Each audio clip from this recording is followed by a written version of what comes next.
Hello, hello, hello. How's everyone doing? Welcome to Bravo with Sheila. Thank you for being here. Listen, it's Monday night. It's the counseling corner. It's time for some healing and some counseling. I am streaming on two channels, the SIM network as well as the Bravo with Sheila network. And I'm so happy that you're here tonight. Monday night is designated to talk about the internal growth, internal healing, and things that we as people walk through and have to segue through, through whatever type of mindset we're in and wherever we're at in our heart and in a space, internally, I should say. And so tonight we're talking about something that has affected many, many people. Hello, Von Eric. Where's your faith? Thank you again for that jam and opening number. Send me more. Send me more. They are on fire. I tell you, you are a blessing. So tonight we want to talk about something that's very serious. We want to talk about something that people travel through, walk through, and are still trying to find their way through it. It's ambiguous loss, ambiguous loss. And now you know that word ambiguous can be used in so many different content, right? And tonight we're talking about the ambiguous loss, navigating through it. How do we navigate through it? How do we get through it? And so, again, I welcome everyone, those of you in the bleachers, the balcony, the whatever you call it, wherever you are out there, you're out there. But thank you so much for being there. I appreciate it. If you're there, could you at least hit that subscribe button? Or if you're not ready to do that, just hit that thumbs up and that'll be enough for the night. All right. So we want to talk about something very, very, very, very serious, and it's affecting so many people. And we're going to jump into sharing about it and talking about it. Some people said, well, what is ambiguous loss? The ambiguous loss. And I was like, well, you got to tune in and find out so we can chat about it. So I hope that you're well. And I want you to take that right hand, that left hand, and give yourself a bravo, right? Just because you don't need permission, you do not. People have to get used to me being in on Monday, and this is something that we're doing on the platform, changing things up a little bit, bringing new content to the platform on this channel, as well as the SIM network channel.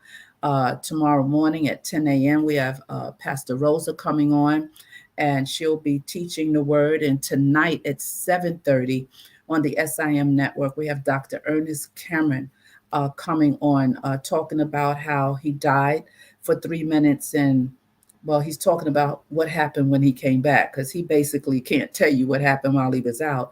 But this is someone who is a scholar in the word, and after losing his eyesight and his hands and recovering, it's been a while now, but he still struggles with his he sees blurs and visions. He doesn't really see the real thing, from his eyes. Hey, cuz, so glad you're here. So I decided to give him a platform. He's a great man of God. He's been all over the world preaching and teaching the word. He has, I don't know how many people that have been up under him that he has mentored and he has ordained into ministry across the U.S. And so when this accident happened, and he stopped breathing for three to 3.5 minutes, right?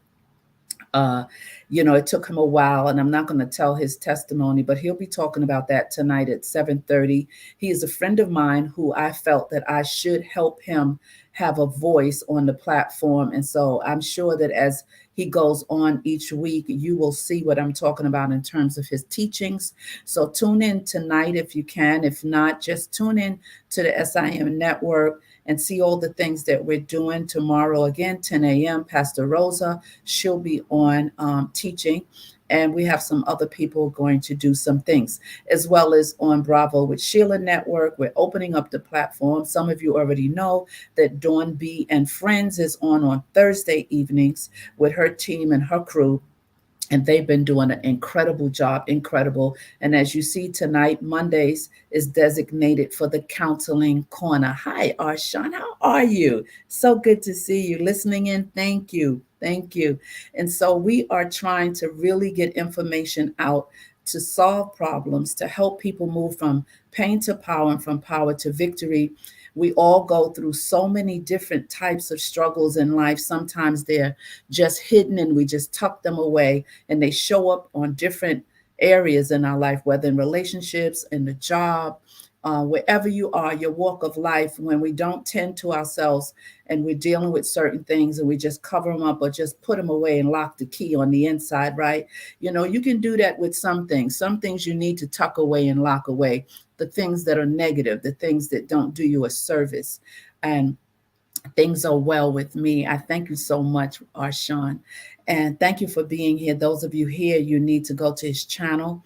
And I don't have a moderator in the chat, but he's a great, his content is awesome. He cares about people such as I do. You know, we're trying to resolve problems the best that we can from a distance, right? You see us, but we don't see you. We feel you. I feel the energy in the chat all the time. So it's like seeing you, right? When you have good energy, sometimes you can just be wherever and you can feel what a person feels and what they're sending you. And so I always feel that in my on my platform, whether it's one person in the chat, four-person, two persons.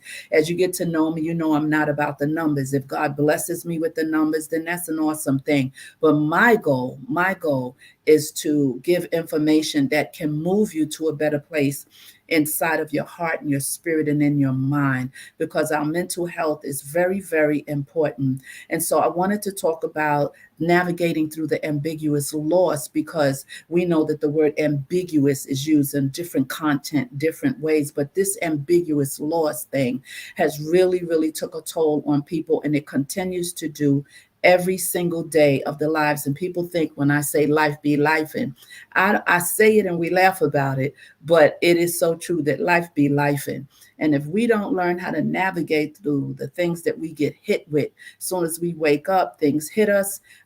We don't know what's going to happen. Tomorrow's not promised to us. And sometimes we can go to bed at night and everything is super duper fine, and wake up and all hell will break loose. So I decided to stream this on the SIM network platform, as well as the Bravo with Sheila network platform, so that it can go out to different types of people to understand that, you know, when you understand and can put a finger on what you're going through, then that's the first step in identifying. And, you know, I always say we have to crucify it. We have to identify it to crucify it. If we don't know what the thing is and we just go through emotions, then we're just stuck in this turning table, just constantly moving around. My dear Ine is in the house.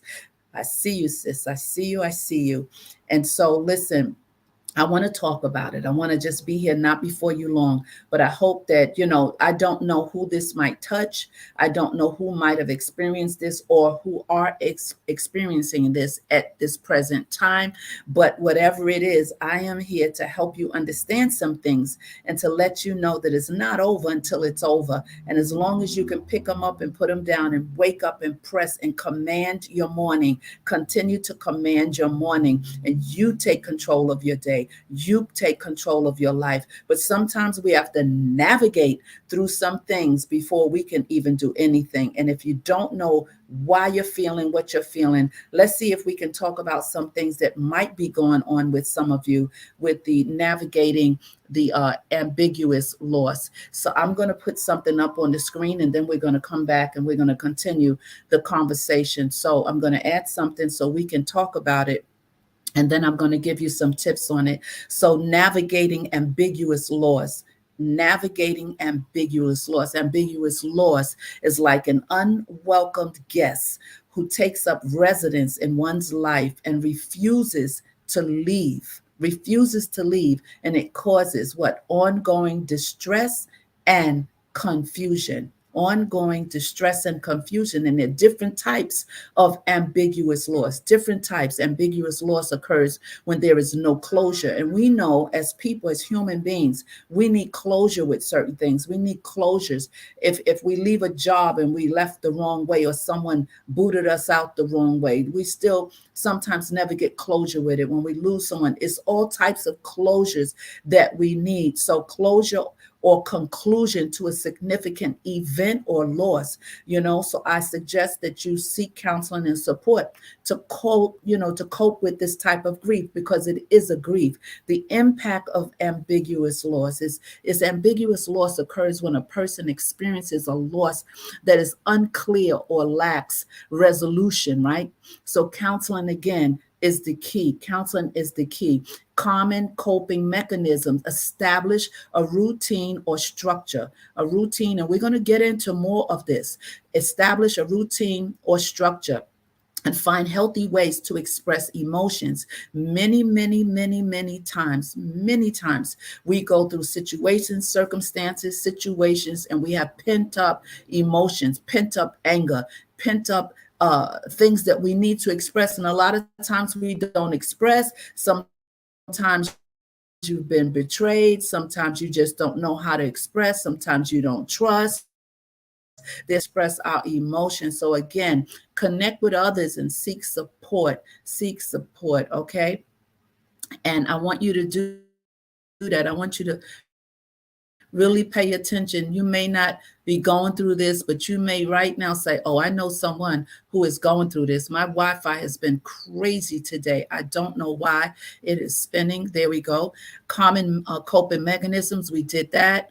And so we want to move it on to finding the right therapist. Yes, finding the right therapist is very, very important. When looking for a therapist, consider their experience, their specialization, what they specialize in, their credentials, and communication style. You need to have the right communication style with your therapist or counselor. It's important to find the right fit. Sometimes you may go to a therapist and say, I'm not going back to a therapist because they didn't help. I'm still in the same condition. I don't feel any different. And then that discourages people from going back for help, because they feel like they've been not able to find someone who can help them. It's the same thing with a counselor. You need to find someone that is a good fit. You need a good fit. So don't get discouraged if you've tried a counselor or you've tried a therapist and they happen to be like, nah, never mind. Because it takes a lot of time and a lot of effort and courage to step out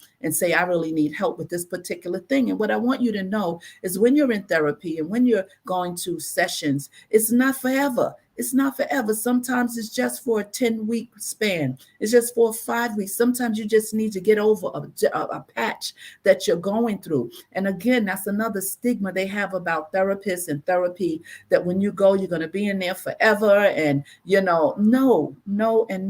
It depends on your case scenario. But whatever it is, you need to sit and get help. But just make sure that you feel comfortable with the counselor or the therapist. Make sure you trust the person you're talking to. Don't start a session or 2 or 3 sessions, and in session 1, not this guy or this woman, they're nice people, but I don't think they know how to get to what I need to get to. So make sure that's very, very important.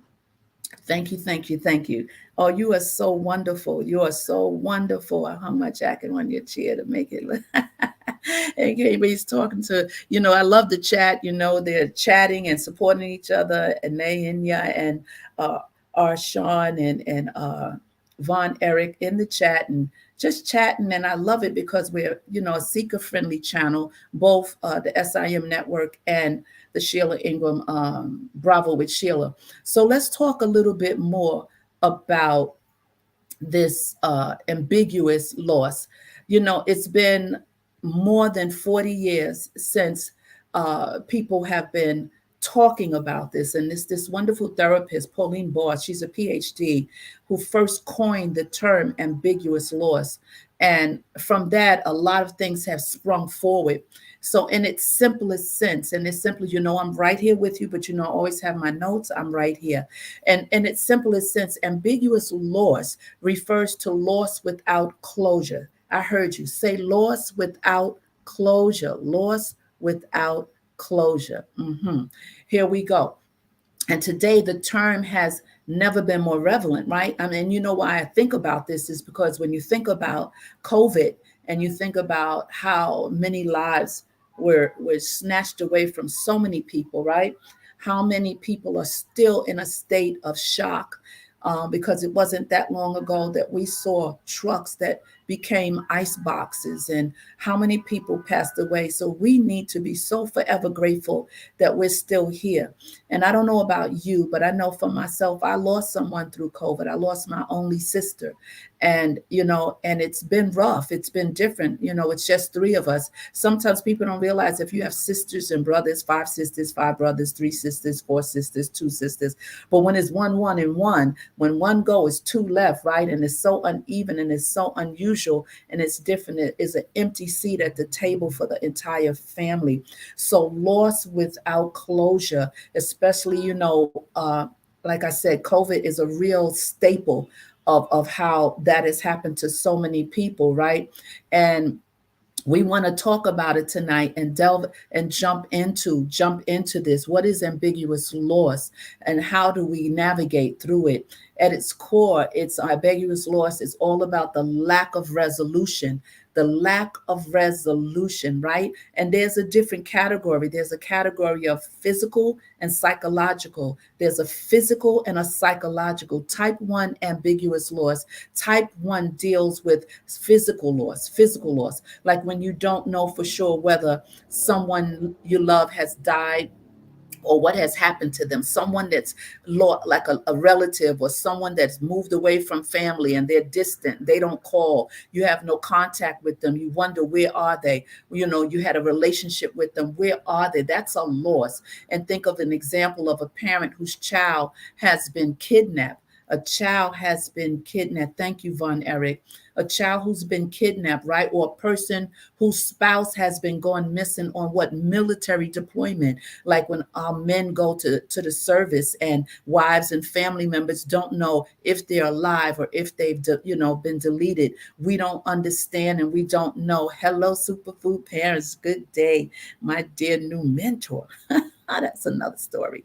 But, when you've had someone in the service, many, especially back in the day, many people, family members, sons and cousins and nephews and husbands have been lost to the military. You don't hear from them sometimes for years, and that brings up this loss inside of you. They're still alive, right? They're still alive, but they're still a loss. This is not the type of loss when you actually lose someone by death, right? And death brings you where you see the body, where you see the person, where your reality shows you and tells you that this person is gone, right? So that's a different type of loss and a different type of dynamic. But with ambiguous loss, it's like it interrupts your life. It's people that are still physically alive, but that you've lost them. So the physical absent with the psychological presence. Now that's deep. A type of ambiguous loss that occurs when someone you love is physically absent under unknown, uncertain, or unresolved circumstances. Physical absence, right? With a psychological presence. This is so deep. So let's talk about a couple of examples. And this is the type 1 that we're talking about, inside of loss as a result of, number 1, unexplained disappearances like kidnapping. Now imagine, I dealt with that. Someone I knew got kidnapped, and that person was close to me, very close to me, and they got kidnapped. It was a result of them being a victim of circumstance, being with someone that was the key person targeted for the kidnapping.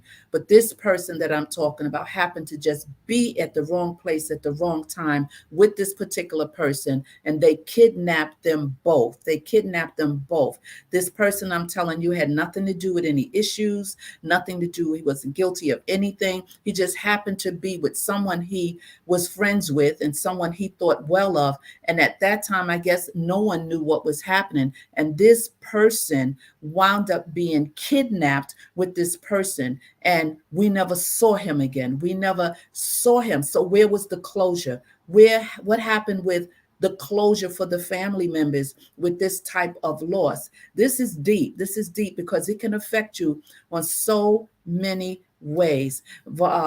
Sean says, I think I experienced a version of this concept. It still bothers me at times. Of course it does.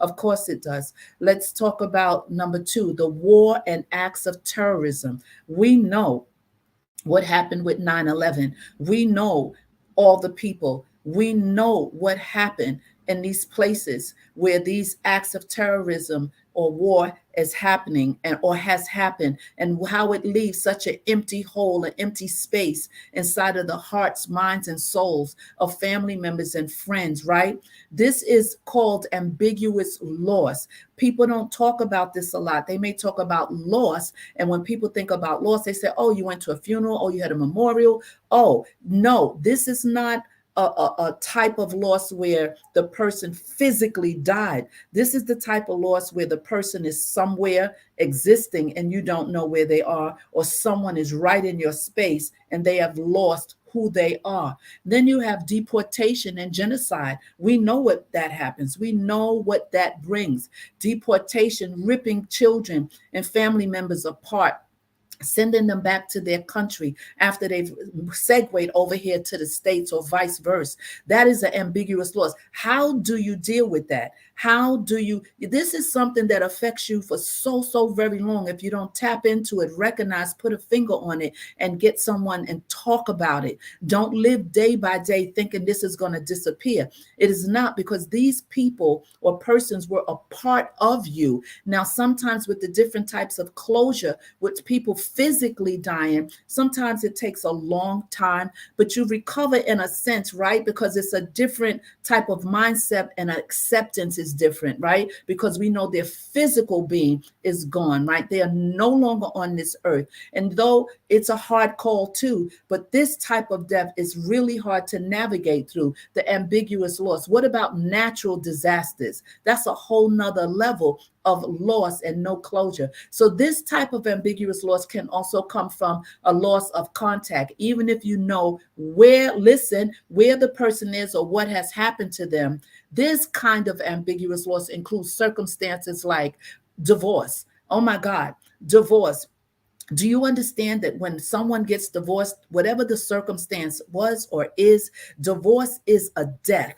You don't feel it until it happens to you or you go through it. I have been divorced and I didn't. And although the relationship was toxic and it was best for me to leave the relationship, right? It was one of those do or die type of situations. Although that happened, when the divorce was settled, there was this feeling inside of me. It was this empty. It was a mourning inside that my marriage was over, that it was a mourning. It was a death. It was a death. That person is still alive and was alive, but it felt like a death. Oh my God, a death, a death, a death. What about adoption? What about so many women and men that have lost their children for whatever reason, and they go in the system, right?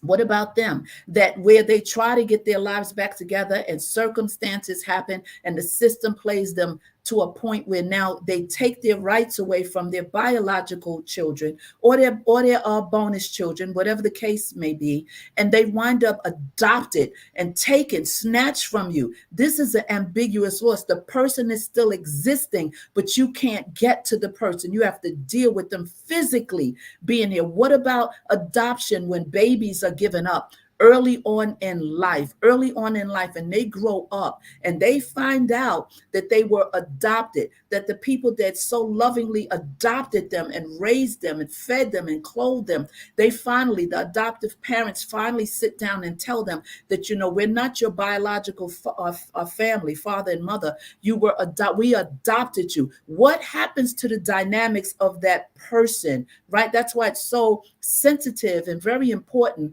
for it to be the right time and the door of utterance when you sit a child down and tell them this type of information. That's why you have to be so mindful of how your children are wired. One child may be able to handle this dynamic, and you may know this child, nope, I could tell Sue, but I can't tell Joe, right? Because they're different temperaments, and we have to pay attention. But what happens to that sense of loss of that adopted child who never even knew their biological family? That's why sometimes they go on this, do you mind if I go find my mom and dad?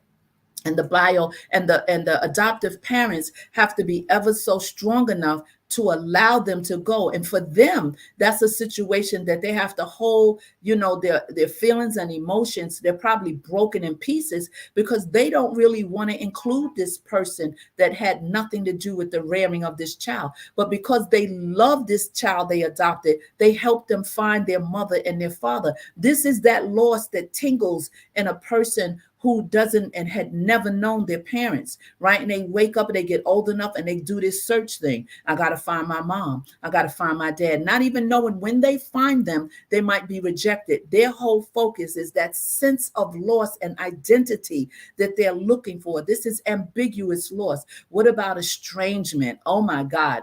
What about that one? That one there speaks for itself. It's a loss. You're an estranged person. You just left. There's nothing there, but you're alive. You're somewhere. Where are you? You're physically somewhere, but not present. What about prison? What about being incarcerated? What about so many of our sisters and brothers and people across the world that find themselves incarcerated for whatever, the smallest reason, the biggest? Who's judging? The fact that they are ripped away from their parents, right? Ripped away from their parents and their children. And they now are under lock and key. This is an ambiguous loss, right? Because that person is still existent. That person is still alive, but there's a great loss and emptiness that cannot be filled because they can't reach that person. So these are the type of things that many of us have gone through and that are walking through and can't put a finger on. Sometimes while you wake up in a mood or you wake up in a certain kind of feeling, you went to bed feeling okay,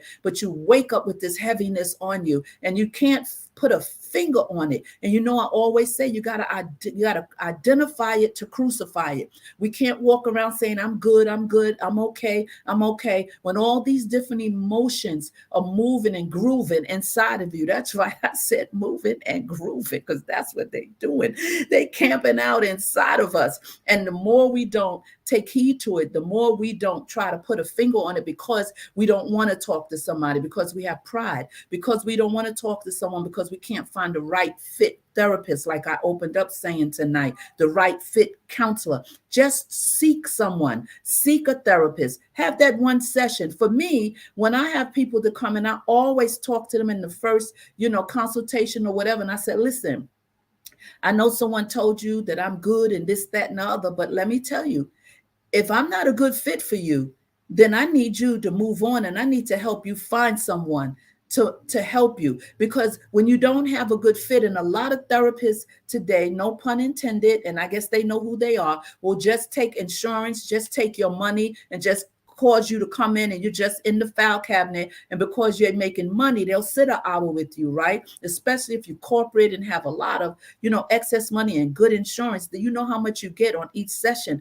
And sometimes people get into businesses of being nurses and doctors and counselors, and they lose their ethic, the ethics of it, and then they turn into this money thing. So it's very important for you to reach out to someone and see if you fit. You'll know that first conversation, you'll know if, yeah, I want to stay with you, or do you know someone else? Or either I'll say, you know what, after hearing your story, after hearing what you're dealing with, although I know there's someone better than me that I could refer you to, that totally cannot just get right into the niche of what you're dealing with. I will never counsel someone just for $1 and just because I want to, be the one. No, I want this person healed and whole. That's right, moving and grooving. The emotions inside just be doing their own little dance inside, messing with you, messing with your heartbeat, messing with your soul, messing with your spirit. And we got to take better care of ourselves. What about separation due to immigration? I don't have to explain that, because we know what that is. So as an example, think about, an ex-spouse still exists. Let's think about that. But they are no longer in your life. An ex-spouse, right? They exist, but they're no longer in your life the way they used to be when you were married. That's an ambiguous loss. What you said, say that again. I heard you. I heard what? In the bleachers say that again, Sheila. You know your ex-spouse still exists, but they are no longer in your life the way they used to be when you were married, that ambiguous loss. I think it's awesome if you have, if you divorced and you can be friends with your ex. I think it's great because it shows that the friendship, the foundation, which should be the foundation of marriage, right? Not just getting in. How do we do? We swap stories, war stories, and fall in love and all of that. No, friendship, the foundation has to be strong because it won't be able to weather a storm. So when friendship is in a relationship and you have an ex, it's wonderful that you can have a conversation and that ex is still around and you guys respect each other. Maybe he's gone on or she's gone on, have another partner, but they understand the friendship that you have. But what happens when that moves away from you and you depended kind of to hear their voice? That's a loss. That's a loss. That's a loss. And some exes need to be gone, but you feel my drift, right? So another example is when someone you're dating stops responding and falls out of touch, leaving you without answers. You know what we call that? They ghost you. They just straight up ghost you. You were thinking this was it. Y'all had some dates. Y'all were talking. It seemed like the chemistry was there. Everything was chilly willy. Everything was fine. You were talking, meshing together. We got things in common. But what happens when they fall out of touch and they leave you without answers? Oh, you start questioning yourself. Was it me? What did I do? This causes such a rift. When you dating someone and then they just disappear. Okay, we're going to go to type 2, ambiguous loss. But before we do that, let's go to the chat and see what's going on. All right, here we go. Let's go up here first and let's see what we got going on. Let's see. All right, I'll start here. And Nene is saying, she's talking about, it's such a delay. It's such a delay tonight. I have no idea why. I might have to not do these comments like this because it is a serious delay tonight. Look at that. Such a delay. I have no idea. So we might not, it might just take up too much time, but there it is. Okay, so lost without closure, my cousin is saying. Lost without closure. My God. I mean, that could happen on so many levels, even when someone physically dies, no closure, especially if they passed away and there was a rift between you, if there was a broken relationship and you're sorry you didn't say sorry, right? You're sorry you didn't pick the phone up. All those things, try to cause and touch our mental, right? Lost without closure. Von Eric is saying that as well. Arshawn said, thank you he says, sorry for your loss. I thank you so much. Sorry for your loss, Von Eric. Thank you so much. I appreciate that. Superfood is in the house. She says, good day to all the good people. Let's put up Superfood. Superfood parents. Yeah, I'm looking up because I'm trying to see if it's hitting my screen as well. It's such a delay. There it is. There it is. All right. So we also have a comment. Everyone is welcoming Superfood parents who used to be blind God, his wife, their life. Blind God, his wife, their life. And so now it's a superfood thing. It's a superfood thing. It's a superfood thing. All right. Sean is saying, let's see what he's saying here. He says, I think I experienced a version of this concept. It still bothers me at times, and I'm sure it does. I mean, can you imagine? I mean, I had to walk through this on different levels. And I knew that I had to talk to someone. Counselor need a counselor. Psychiatrist needs a psychiatrist, right? It's always one. You got to have somebody to refer to. You can't think you've arrived with everything. Superfood parents, we always meet in the best places at in Kenya and Bonner. Yes. Oh my goodness. Let's see what we have, and then we're going to get into part 2. Your slides are really helping to navigate this topic. Well, let's put this up for a second. Your slides are really helping to navigate these tough topics. Yes, ma'am. And I got to give a bravo to Superfood parents. Laquita, she is the one who has been training me, and I got to give her a shout out because she took time out of her busy schedule to teach me some things about these StreamYard streets and these YouTube streets. So I'm excited that I am your student. Did good tonight. I did my first run. Thank you, Laquita. I so love you. I so love you. Thank you. Let's see. Superfood parents. Yep, David was great this morning. Oh, if you have not tuned into David Hunt on Monday, Wednesdays, and Fridays, listen. Oh my, yeah, you're missing out. You're missing out. Okay, yeah. So innate, exactly, exactly. Emotions are here just moving and grooving. They're just moving and grooving inside of us. They just do what they want to do. That's why you have to anchor them and put an anchor and shut them down when they're taking you in the wrong space, right? When they're taking you in the wrong space. Let me see what Arshawn is saying. This is hard, even for unmarried, all those broken connections. My God, that's real talk. Mm, that's real talk. That is so real. We need healing. So many of us, need healing. Let me see what I don't know what this is saying, but I'm gonna put it up. I agree. The morning with David get me going. His space has helped me with ambiguous good lots. Now that I realize I've experienced several forms of ambiguous loss. You see? Amen. Yes. Tune in to David Hunt Mondays, Wednesdays, and Fridays at 6 a.m. Amen. Amen. Let's see this, and then we're going to get into part two. Facts that are Sean, the X's that you really can't X out of your memories and experiences and friend circles. Wow, this is deep. I'm telling you, I believe we've all walked through this. We can pinpoint some stuff and we can touch it until you start, like as we're talking about it now, some things might be rising up in you, some things you wanted to tuck away that you didn't want to remember, you didn't want to talk about, but don't tuck those type of things away, right? Those are the things we want to delete because we want to have that space inside of us for something victorious. We want to have that space inside of us for something pleasant. We want to don't let these things occupy you for such a long time that it begins to trickle and poke at you. We want all the space inside of us to be vacant for great things, for good things, right? And that means we have to do the work and shove some stuff out. You know how I talk about that root system, how, whatever your root system was, whether it was, contaminated from the beginning, whether you were tampered with from the beginning, whatever it was that happened to cause that root system to be still at this age, wherever you are, depleting you and taken from you. Oh my goodness. Let's get into part two before we leave here tonight.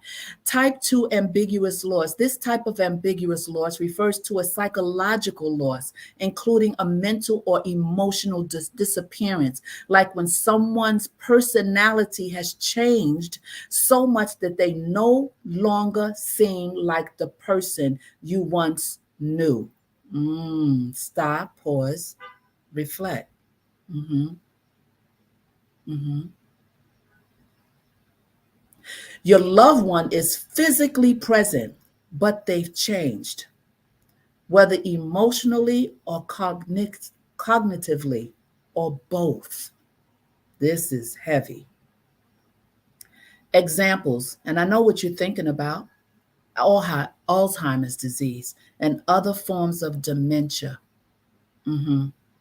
Many people are going through this. As we get older, some of you are so young, and these type of things, sometimes young people, 20, 30s, even 40s, and some 50s don't think about Alzheimer's or forms of dementia. But let me tell you something. Move into your 60s like me. Move into that area, that zone where your lens begins to change. Your mindset begins to change. Your thoughts begins to change. Different things pop up in your mindset that didn't pop up before to cause fear because you're getting older, because you're forgetting things, right? And the first thing you're thinking about is what? Dementia, Alzheimer's. Like, and telling people, if anything happened to me, don't put me in a nursing home. Who's going to take care of me? Or make sure I'm in the right space. I mean, these are conversations and things that people don't even tap into because we don't want to face these things. So let me see. I want to put these comments up as we go. I don't want to ignore them. Arshawn said, I told my sister I had to grieve my nephew because uh, I lost the child. I lost the child, him. Even though I love and respect the man, him. Wow. Mm-hmm. Mm-hmm. Someone said, are you sharing the slide or are we just listening for now? This topic is enlightening. I shared the slide in the morning. In the morning, early on, but I am going to put it back up. I just did it when we opened up. I talked for around 10, 15 minutes and then I showed the slide, but I am going to show it again. Superfood, Laquita. And Arshawn said, nobody understood me. Of course they didn't, because who thinks of this? Who relates? They'll relate it to something else. They'll attribute it to something else, and you're still left feeling, what you're feeling, because some people, just not qualified or even know how to say or identify what you're saying and expressing. What about a traumatic brain injury? Well, I'm glad I got to this because a friend of mine who had a mega church in New York, had an asthma attack and died for 3 minutes, 3+ minutes. And a great man of God, a scholar in the word, raised up many, many people who are all over the US now with their own churches and doing things. And this particular gentleman had an asthma attack and died for 3 minutes, a little over 3 minutes. And it was a traumatic experience for the family, his friends, and the Lord brought him back. The Lord brought him back, but not without insult to what had happened to him. So his brain injury, because of the loss of oxygen, he now has lost his eyesight and the use of his hands. And this is a great man of God, a man that many people all over the world respect. And the Lord impressed on my heart the other day and showed me how I needed to help people, give people the opportunity to come on both this channel and the SIM network channel and give them a space and a time for them to share from the cup of their lives, right? And I thought about him, and I picked up the phone and I called, because since that time, he can't drive. He can't get to certain places. He's independent. He does miraculous things, they tell me, right? He's doing so many things that you would never even think, but he's a great man of faith. And so when I called, I said, I know you have so much word in you. I said, what do you think about coming on, the network, 30 minutes, once a week, and share and just bless the people of God and build the people of God up? Well, I tell you, it was almost like tears in this man's eyes, because he was speechless, because he's been feeling so neglected and rejected, because the so-called church people who he knew from before, don't call or don't come get him, don't, and then when he does go to certain ministries or whatever, they don't want to put him up, because most times out of 10, they're threatened by him, because that's how good he is in the word of God. And when I say good, I mean in terms of his knowledge of God. And the funny thing about it, from just them telling me and understanding, his short-term memory is not, it's not bad, but it's not on point. But his long-term memory is on point. When I tell you, you don't even need to read the scripture. You don't have to turn to the chapter. He knows it in his head. He remembers it. He just, poof, it flows out. So how could I not extend the invitation? So tonight is his first night on the SIM network at 7:30. And tonight he's going to talk about how he died, and also another topic he'll segue into. So I said that because talking about traumatic brain injury, he is not the same how he used to be. He sometimes, when he first got like this, he was childlike, right? The brain does all kind of, stuff. And so that person is, for his family, is not the same person. He's physically here, but his mind is not the same. Although he can stand flat foot and preach like a machine, right? And so I went on and did a special on my channel to share what was happening on the network, and to share that when he comes on, sometimes he may look off or not look focused, because of course he can't really see the camera and whatever. So people will understand his as he goes along, and he has to come here to do the taping because he can't use his hands. So I invite him to come. He comes, he tapes for 30 minutes, and then he's gone and he's happy, right? Well, that's what we're called to do: be salt and light. Just make somebody happy, make somebody's day. Amen. So let me put this up. Or Sean has a comment, and he says, wow, that happened too. My grandmother was different after an aneurysm. I never considered some of these things as losses. Yeah, yeah, or Sean, absolutely. Laquita says, this life has so many spaces to navigate. We have each other to uplift us. Oh my God, that is, listen, that is so true. It's so much to navigate. I've heard people say, like, I'm glad when I get out of here. I'm like, what? Yeah, I'm out of here. This place, Earth, I'm out. I'll be so glad when I'm with God, with Jesus. I'm like, yeah, I get that. I get that.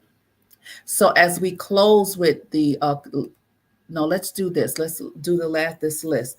Drug and or alcohol addiction. Been through that. Yoo-hoo. That's that marriage I was telling you about, that divorce. Great guy, smart, no infidelity, great provider, but had so much trauma done to him when he was young. Incest in the house. And as a man, it's hard to recover from that. But he would always be clean, 10, 11, 12 months. And then he'd come home one night and I'd take one look and just say, my God, no, not again. I must have gone through maybe 10 to 15 rehabs and, trying to just stick in there. But him and his drug addiction, listen, it was hell in my house. You hear me?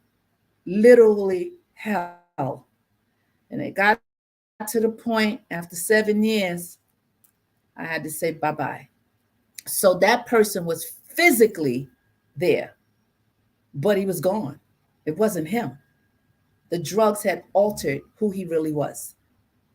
And so that's a whole nother thing of ambiguous loss. And this last one is depression or other chronic mental illness. Yeah. That's why it's so important for us to maintain our sanity and have good mental health. And when we're going through these things, sometimes you just need one or two conversations. People think sometimes when you go to therapists or counselors, it's going to be a long term. I personally counsel short-term counseling. I don't go longer than 10 weeks. But a lot of times, if it's needed, and I see that someone with me needs more, I will definitely refer them to a psychiatrist. If they need medication, I'll refer them to somewhere else. But sometimes we need a little help. And I want you to understand that just because you're going through something doesn't mean that you're going to be on, say the doctor says, well, let me give you some medicine to just calm you down a little bit. And just, no, I ain't taking no psychotropic meds. Sometimes it's just for a spin, a month or two. Never think that when someone is trying to help you and they extend something to you that it's going to be long term, right? It's case by case. And so depression or other chronic mental illness is very, very deep. I used to counsel back in the day, but in the 90s, the late 90s, I worked in a shelter, and it was an all-male shelter, and I counseled men.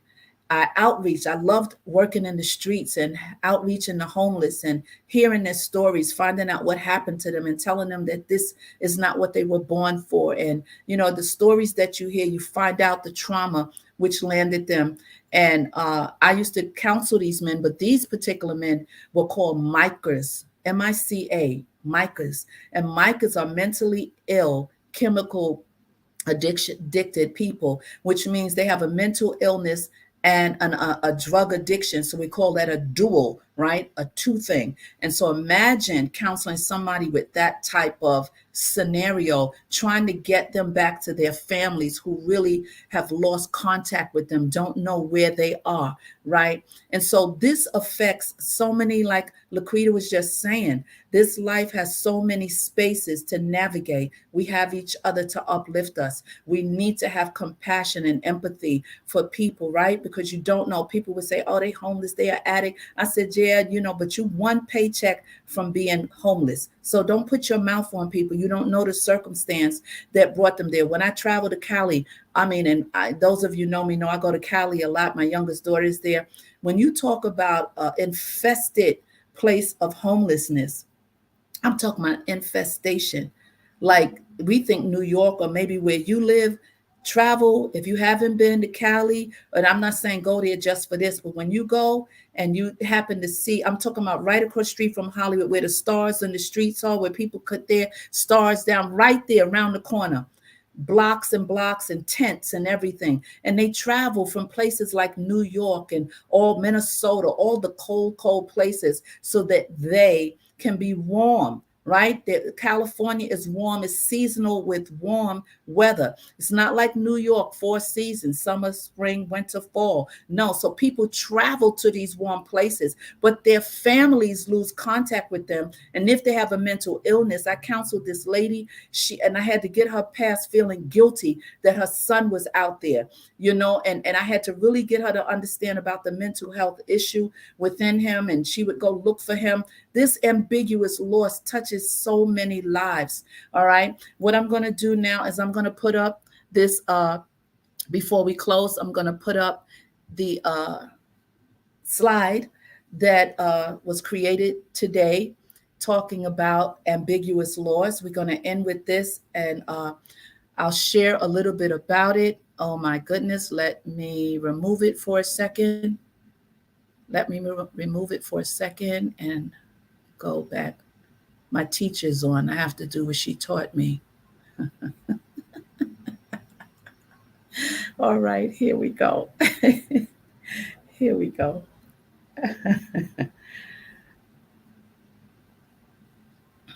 There's a little delay. Okay, let's see. I tell you. Okay, the navigating ambiguous laws, right? We touched on so much about ambiguous laws. So the navigating is we the ambiguous loss is like an unwelcome guest, and we talked about that, who takes up residence in one's life and refuses to leave. That's that feeling, or Sean, that refuses to leave, causing ongoing distress and confusion. Listen, it's a space that people that you don't even can't put a finger on, or you don't want to talk about it, but this loss is talking to you. It's popping up at the most craziest of times, and you're thinking that, like, what is going on? These are things I want you to pay attention to within you. The types of ambiguous loss. Ambiguous loss occurs when there is no closure or conclusion to a significant event or loss. Seek counseling and support to cope with this. What's the word? Grief. Grief. Grief. It is a form of grief. I want you to know the impact of ambiguous loss. Ambiguous loss occurs when a person experiences a loss that is unclear or lacks resolution. Again, counseling, talking to somebody. This can help so much. They can help you so much. And common coping mechanisms is to establish a routine or structure. Establishing a routine or structure. Find healthy ways to express emotions. Again, I know it's difficult to express with people you don't trust, people who betrayed you, people who judge you, people who don't understand you. I understand that. That's why it's good to talk to someone that doesn't know you, right? Who's not going to take you through. You're going to feel so free, because sometimes people, when you express and just empty out, and they'll look at you and be like, oh, really? Wow. Oh man. And you're standing there like, that's it? Because what else are they going to say? not unless someone can really get deep inside of you in terms of your emotions, right? In terms of your emotions. We're almost at a close. And number 6, how counseling can help. We talked about that. Counseling can help individuals navigate the complexities of ambiguous loss. A skilled therapist can help clients process their emotions and find ways to cope. Again, support groups and communities have these, resources and everything. I should have had some resources up, but the next time we do the counseling corner, I will have some resources. Finding the right therapist. I talked about this early on. It has to be a right fit. Don't let somebody force you into counseling. Don't let them talk you into it. When you have that first consultation, you will know if that's the fit. You will know if that's the person. And if it's not, don't get discouraged because that person exists. Just keep looking. Don't stop. When looking for a therapist, consider their experience, right? What they specialize in, their credentials. I want you to know and understand what kind of communication style they use. Like me, I use REBT, rational emotive therapy, which really is the irrational and rational thoughts that we have, bringing people to understanding the rationality of what they're going through. And so that is what I wanted to share with you with the slide. And we did it in the beginning, and my teacher's on, and I was going to do it at the end, and I did do it. So a common example, listen, a spouse says they want the person their partner used to be, especially if that partner has a mental or physical illness or has experienced a traumatic event during the course of the relationship. Listen, usually closure is an important piece, I want you to know, of the complicated puzzle. It is a puzzle that is grief. Grief is a puzzle because there's all levels and layers of grief. It provides us with some special, with a special way to process what has happened. We typically, listen to me, we typically crave closure, right? Because our brains are wired to what? Analyze information and our environment. Our brain wants to understand what the heck is going on. Those signals, like what is going on? And so that's why the closure is needed, because we typically, as humans, that's what we need. That's what we desire. And that's it for tonight from the Counseling Corner. Let me put up these last couple of comments. I'm so glad that you guys were here interacting with me. I really, really appreciate you. It's good to know there are resources for overcoming these ambiguous losses. Come through, Sheila. We appreciate you. I love you too. I love you too. And then Arshawn says, he says that, oh, did it go up?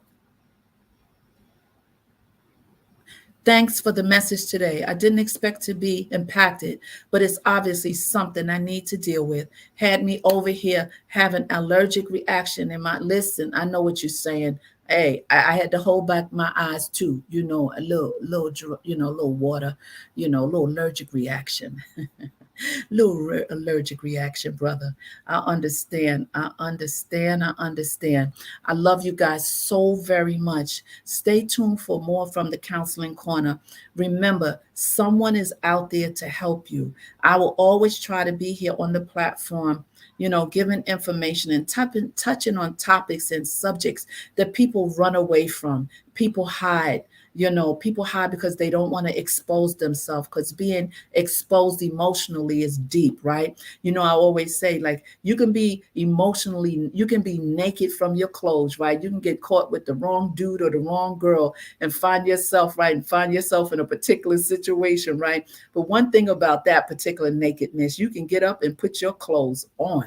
But when you expose your emotions to somebody, it's almost like a rape when they've mishandled you. So I want you to know that you can be emotionally naked in the right place and at the right time with the right people, but don't suffer in silence. I don't want you to suffer in silence. Remember that when nothing changes, nothing changes. I love you guys so very much. Stay well, and remain encouraged, And so that's it for tonight. Now, what kind of soft close? Am I going to do a soft close, guys? I'm going to do a soft close. Let's do a soft close, Sheila. Just go ahead and do a soft close. Something smooth. I'll see you soon. Ciao. Mwah. Smooches.